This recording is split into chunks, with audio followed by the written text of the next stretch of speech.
Welcome to the Wear, Wag, Repeat podcast. I'm Tori Mystic, here with my dogs Lucy and Bert. Together, we're interviewing cool, creative women entrepreneurs in the pet industry. Do you dream of working alongside your dog? Then sit, stay, and listen to the latest episode to find the inspiration and resources that will help you grow your own dog-inspired business. Hey everybody, welcome to another solo episode of the Wear, Wag, Repeat podcast. Every now and then I hop in here and I like to do a solo episode just talking about my own experience growing my own brand.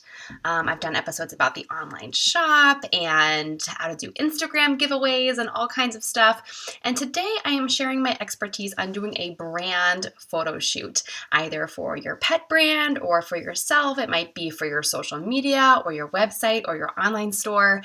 I have a ton of experience doing photo shoots, both for Wear, Wag, Repeat, and then also I sometimes talk about this on the podcast, but I also work as a model and actress on commercials and photo shoots here in Pittsburgh, and sometimes I even travel for that kind of work. So I have worked on a ton of photo shoots pretty much from every angle.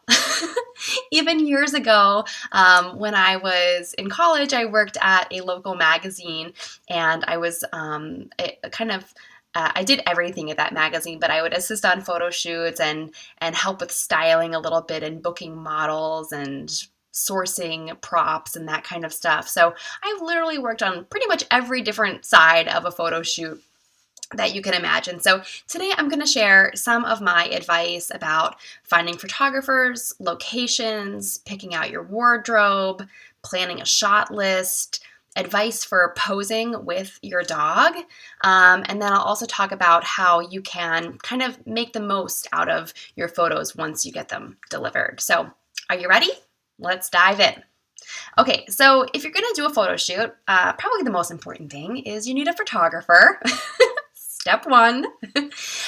So a photographer can be a friend, a family member, or maybe you hire somebody. Typically, I will work with the same photographers over and over again here in Pittsburgh. I have a few that I just really enjoy working with. For me, since I'm always shooting with my dogs, it's really important that I have someone who likes dogs and understands how to get their attention. So I've worked with people before who I got the photos back and like Lucy wasn't looking at the camera in any of them. And it's because that person just didn't really understand that you need to, make little noises. You need to call their name. You need to do certain things to get their attention. So I really like working with photographers who have their own dogs and have some experience photographing their dogs and other people's dogs. I think it just ends up a lot better. So if you also have a pet brand, I would recommend looking for somebody who has worked with pets, because photographing pets is just different than photographing people or products or anything like that. It takes a little different skill set. So that would be my advice. Once you do find someone, I would recommend that you ask them how they charge. Some photographers will charge by the hour. They'll say, we're going to do a 1 hour photo shoot and it costs X amount, or a 2 hour photo shoot and it costs X amount. Other people that I've worked with in the past who work with a lot of different like fashion bloggers. I used to, hire people who worked with fashion bloggers before. And they would charge based on the look. So they would say, we'll do 1 hour or 4 outfit changes or something like that. And they would charge according to that. And then some people also charge based on how the images are going to be used later. So are they going to be used for social media? Do you only need low resolution images? It's really only going to be on social media and your website. Or do you plan on printing these images or using them on your packaging or something like that? People will probably charge you more if you're going to need high resolution, retouched, perfect images to use for packaging or advertisements in a magazine or something like that.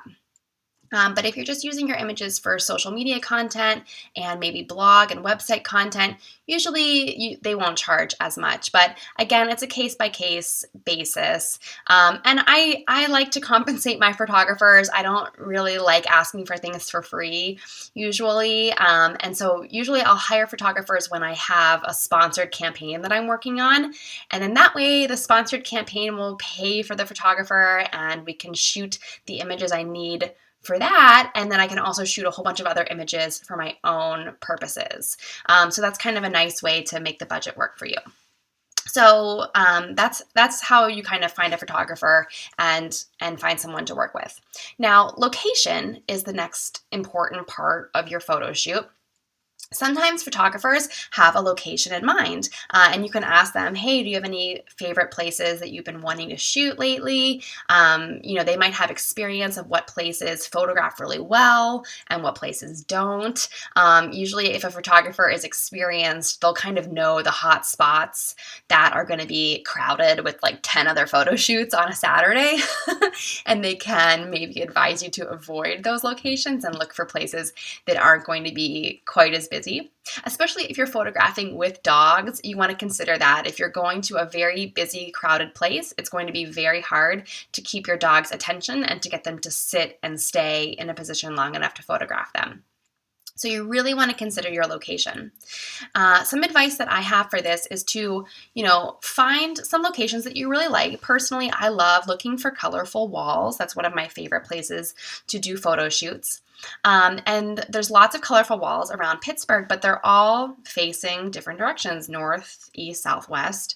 And so it's important to go scout your location at the time of day that you plan on doing your photo shoot. So this has happened to me many a time. I'll have some wall that I think, oh, this is going to be the perfect place. It'll be like this turquoise wall that I want to go to. But then I go there at 8 a.m. and I realize that it's getting the wrong kind of light. It's getting direct light, and I want indirect light for my photos. So it's really important that you go and check out your location at the time of day. You never really want to do a photo shoot midday. You always want to do either early morning or in the evening because you're going to get much softer, better light. And if your photographer knows what they're doing, they can do some really fun things, around the sun coming up and kind of peeking around you or your dog or different scenery or things like that. But just in general, you want a softer light. If you're in an urban environment, I think it's a great idea to head to an alleyway or something like that because you're going to have naturally just better diffused light in an alleyway instead of out on the main street where it's going to be harsher shadows and just, much higher contrast light on you and your dog and the different things that you're trying to photograph. So always look for that indirect lighting. And then I also try to find places that don't necessarily give away the season. So some of my photo shoots are really clearly summery or really clearly wintry. But if I want my photos to last for a long time and be really versatile, I'll try to find locations that don't give away the season. So again, colorful walls are a really great place for that. Or shooting something indoors, either in your house or if there's a dog-friendly hotel or office space or lobby or something that you can go to where you can photograph indoors, that won't necessarily give away the season and you can use those photos for a very long time. Of course, this is all kind of based on doing stuff on location. You might find a photographer who has a studio and you can shoot inside the studio, in which case a lot of this advice won't really apply, but it is nice to get out there on location and find some interesting places to photograph. Okay, now speaking of seasonless and having versatile images, I want to talk a little bit about wardrobe. So, I love style. If you've been following me and looking at my social media, then you know that I love style and wearing fun outfits. So I put a lot of effort into the wardrobe for my photo shoots. I usually go to my closet first. And I'll try and find pieces that I already own that might fit for the particular location or the theme or the vibe that I'm going for. My next stop is I'll usually head over to like a TJ Maxx or Target. and try to find things that fit in with the colors of either my brand or the colors of the location that I'm going to, or, if I'm trying to photograph a new, like a dog collar and leash set, maybe I'll look for a shirt that complements the colors that are already in that leash. If you can find things that complement your own brand colors, these photos are going to work really, really well for brand marketing, and it's just going to reinforce the branding of your brand. Basically, your brand is comprised of not just your logo or your name, but it's also the colors and the vibe.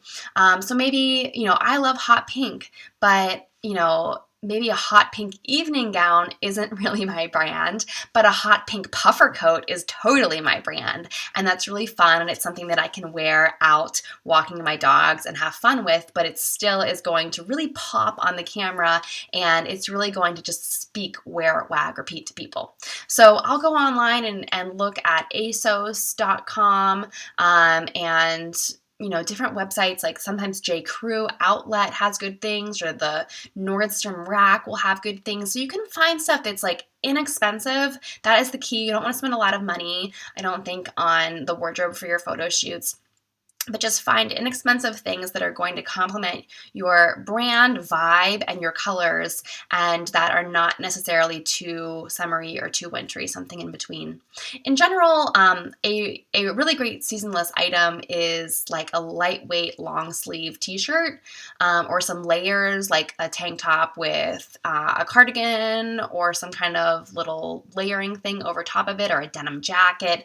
Those are all things that are very seasonless, and whenever I work on photo shoots for commercials and things like that, we're almost always dressing in really seasonless stuff. So jeans, Toms, sneakers for shoes, little t-shirts, lightweight sweaters, and things like that. That's pretty much the kind of clothes that I'm always wearing on commercial photo shoots. And so I've learned from that experience that that's what I should wear in my own branding photos.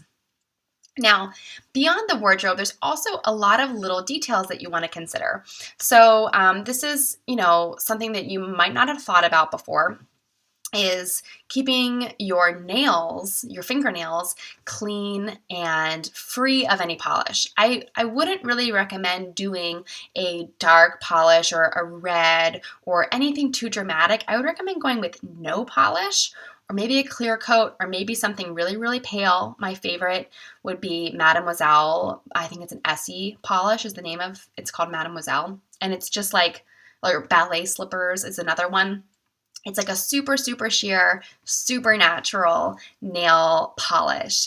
And that's because you don't want your fingernails to be the thing that are popping in your photo. You want people to look at your eyes and look at your smile, or look at your dog, or look at the product that you're showcasing, or something like that. You don't want your fingernails to be the thing that are drawing attention. So, especially if you're going to do any close-up photos with a leash, or maybe you're petting your dog on the head and you're going to have some beautiful photos like that, your fingernails are going to be noticed. So make sure that they kind of fade into the background, and that they're just nice and clean and well groomed, and don't have any sort of dark or bright polishes on them.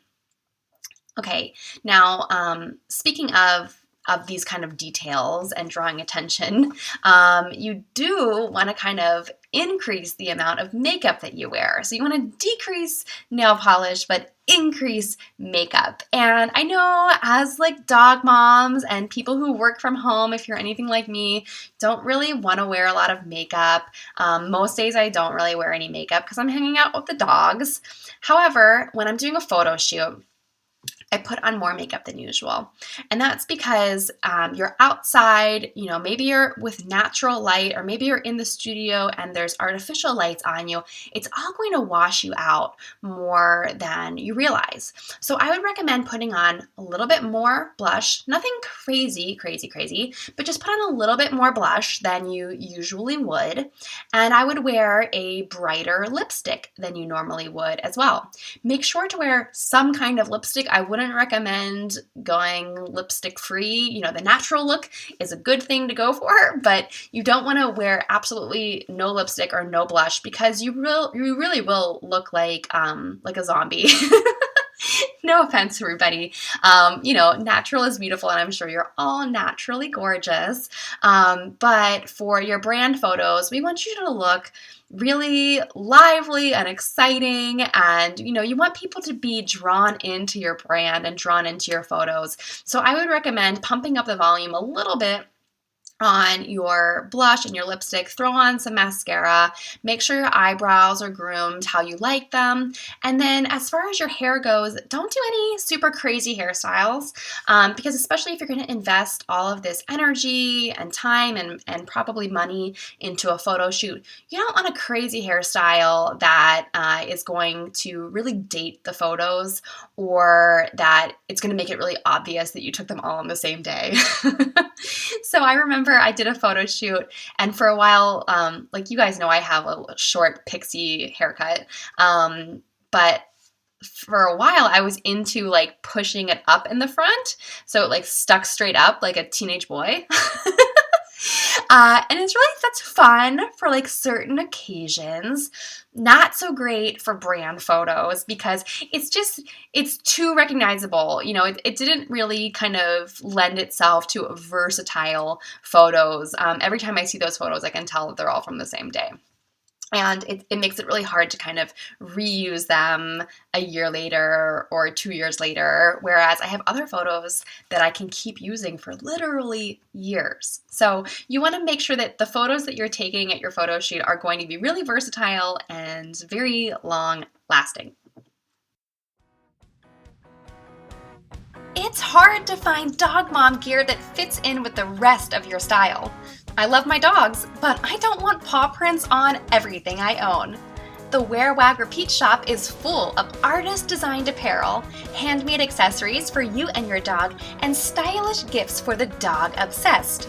Best-selling products from the Wear, Wag, Repeat shop, like our Puppy Breath candle, have been featured on blogs like Proud Dog Mom and the Daily Dog Tag. Your dog is already spoiled, so treat yourself.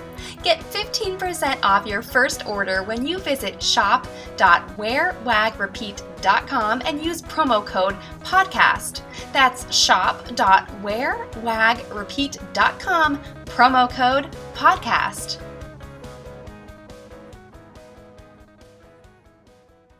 Okay, so now my next piece of advice, this is all in the prep work. I haven't even gotten to the actual photo shoot. This is all just prep work.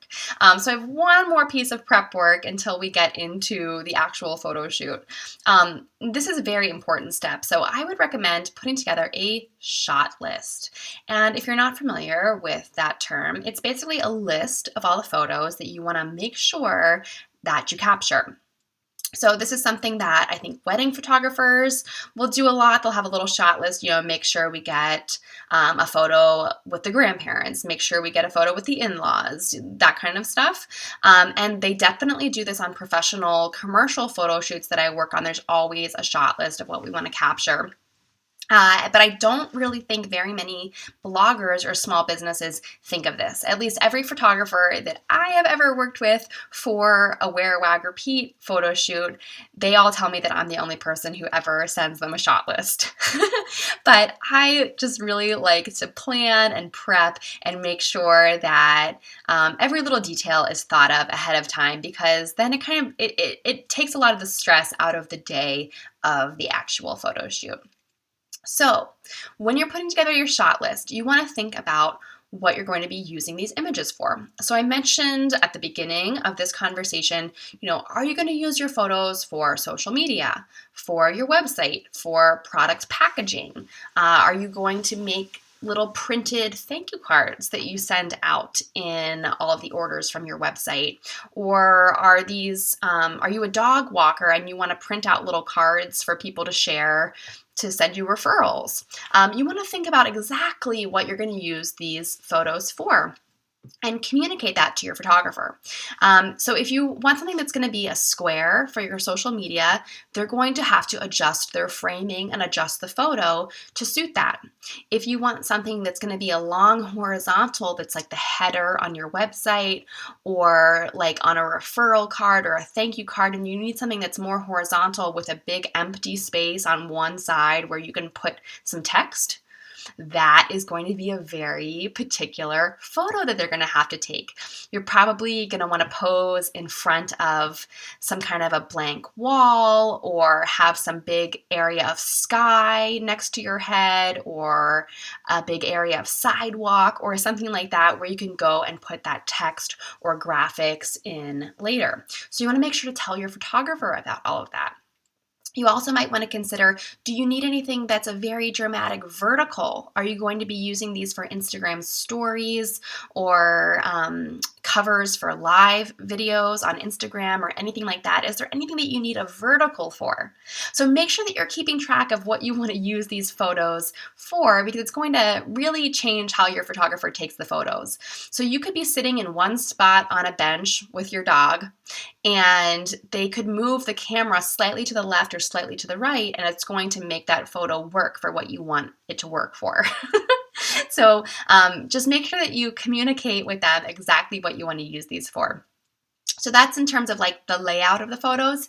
Now your shot list could also be something that's like, I want to make sure I get a picture of my hand holding the leash. I want to make sure we get a picture of the collar on my dog's neck. I want to get a photo of them with my hand holding a treat next to their face. Whatever it is, you want to make sure that you just make a really detailed list of everything that you're imagining that you want, and send that to your photographer.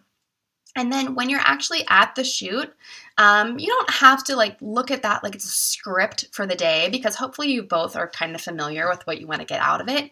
But I would really, really recommend that at the end of your photo shoot, before you yell wrap, that you go through your shot list and just make sure that there's nothing really big and important that you missed on there, because that's definitely happened to me. I'll go through my shot list at the end, and we'll just have 5 minutes left, and we'll capture that one little thing that we forgot to get. And it just makes life a lot easier later on, because you really can't go back and recreate a moment. So although, maybe you're at a location that's just right down the street from you, think about all this prep work that you put into it, getting the photographer available, getting your dog in the perfect state of like a little bit tired but not too tired. all of these elements that came into play. You want to make sure that you get everything that you want in that moment, and you don't have to go back later. Okay, so that's all like the prep work. I know I've been talking for like 20 minutes, but that's all the prep work that I would do when I'm planning a photo shoot. I'm actually planning a photo shoot for this Sunday. So I've already worked on a lot of this. So now talking about what we're going to actually focus on at the actual photo shoot. I'm assuming that everyone listening to this is going to have dogs in their photos. So I want to give you some advice on posing with dogs, because I've learned a lot doing many, many photo shoots, and posting many, many photos, sort of what performs well. So one of my pieces of advice is to get your faces on the same level. So you can maybe have your dog sit on a bench, or maybe there's like a little like half wall somewhere. You can lift your dog up and put them on there, or get them to jump up on there, or maybe the two of you sit on a curb. That always makes for some like very cute photos, or sitting on a stoop or something like that. If you get your faces on the same level, I think it makes for a really, really great photo. It can also become a really great profile photo, and it's just really useful for a lot of things when you might have to get cropped in pretty tightly. So try to get some photos with your faces like right next to each other, or really close to each other. It also just kind of lends itself to some fun poses. You can hug them. They can give you a lick on the cheek or something like that, and it just makes for really great photos. Now, another thing that you can do in terms of your face positioning and your dog's face positioning is to get them on the same plane. So I'm talking about vertically, I guess, or like in space. Anyhow, you want them to be like equal distance from the camera. So if you're not a photographer, you don't have any experience taking photos, this might sound like kind of a strange concept, but your photographer is going to try to focus on something. So they'll either focus on your face, or focus on your dog's face, or focus on whatever product you're trying to highlight. And then everything behind that or further in front of that will be out of focus. So if you're trying to do some nice portraits of you and your dog together, you want to try and make sure that your faces are the same distance away from the camera so that the camera can be focused on both of your faces at the same time. And you can still have that nice blurred out background. And that's something that I've learned from doing many, many photos. And I did not know this at the beginning of doing my blogging and Instagramming journey, but it's something I've learned over time. And I think it makes for really much better photos when the photo shoot is done. You're going to be a lot happier with the results if you just kind of keep that little element in mind. Now, another thing is that you want to make sure that your dog is looking at the camera and looking at the photographer. So while you're posing, you want to try not to make too many noises yourself. So when you're sitting next to your dog, you don't want to be going, Lucy, Lucy, look, Lucy, look, Lucy. Because then Lucy's going to look at me and I want her to look at the camera and I want her to look at the photographer. So try to zip your lips and keep it quiet so that your photographer can be the one making all those silly, ridiculous noises and getting your dog's attention. You might want to bring along one of their favorite toys, like a tennis ball or some kind of a squeaker or a stuffed animal, or even just bring a treat bag that you can rustle. Getting the treats out is like the ultimate reward, but sometimes I just use the bag to get their attention. So, those are a few little tips that I have learned in photographing me and my dog together over the years. So I hope that helps you guys create some really awesome images. And just remember to be comfortable, be yourself, smile, laugh, feel free to make ridiculous expressions because they're going to end up being really fun photos later on. So just be yourself and try to capture some candid photos as well while you're doing this. I think it's kind of a natural reflex for all of us to just sit and pose. But if you do some things that are a little bit more unexpected, I think that you get a really great response to them online and they just become really captivating images for your website as well. So after the photo shoot is done, you're going to have to allow maybe a week or so for your photographer to process the images and deliver them to you. So while you're doing your planning and your prep and your scheduling, just keep that in mind. If you need a bunch of photos to post something tomorrow, this is not the route that you should take. You should get out your tripod and your remote shutter and just take the pictures yourself if you need them for tomorrow. But if you have some time to work with and you're planning ahead, you can certainly plan a professional photo shoot for your brand.